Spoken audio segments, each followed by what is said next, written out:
एक सुंदर गांव था जो पहाड़ों के बीच बसा हुआ था। इस गांव में लोग खुशहाल थे और प्राकृतिक सौंदर्य से घिरे हुए थे। यहाँ के लोग एक दूसरे के साथ प्रेम और समझदारी से रहते थे। गांव में एक पुराने मंदिर के पास एक जंगल था जिसमें एक भयंकर चुड़ैल रहती थी। इस चुड़ैल की कहानी सुनकर गांव के लोग डरे हारे रहते थे।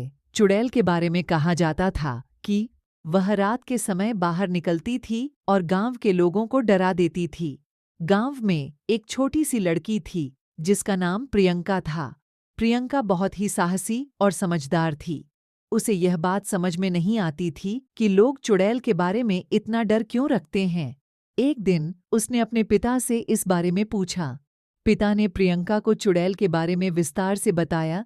उन्होंने कहा कि यह चुड़ैल एक समय की रानी थी जिसे एक प्राचीन शाप के कारण चुड़ैल बना दिया गया था। उसने कहा कि चुड़ैल को शांति मिलेगी जब तक उसका प्रेमी उससे प्रेम करता रहेगा और उसकी याद रखेगा।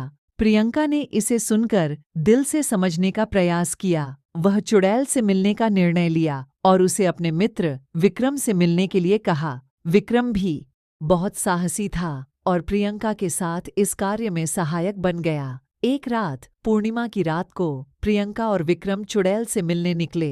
वे उसे धीरे धीरे समझाने की कोशिश करने लगे। उन्होंने उससे उसके भूत रूप के पीड़ा और उसकी असली पहचान से बातचीत की। अंत में चुड़ैल ने अपनी असली रूप में प्रकट होकर दिखाई। वह वास्तव में एक प्रेमी की रानी थी जिसे उसने बहुत पुराने समय में खो दिया था। प्रियंका और विक्रम ने उससे विवाद और समझदारी से उसका शांतिपूर्वक समाधान किया। इस घटना ने गांव के लोगों को प्रेरित किया कि डर और अंधकार को प्रेम और समझदारी से हरा सकते हैं। इससे गांव में एक नया सामूहिक जागरूकता उत्पन्न हुई कि प्रेम और समझदारी ही सबसे बड़ी शक्ति होती है।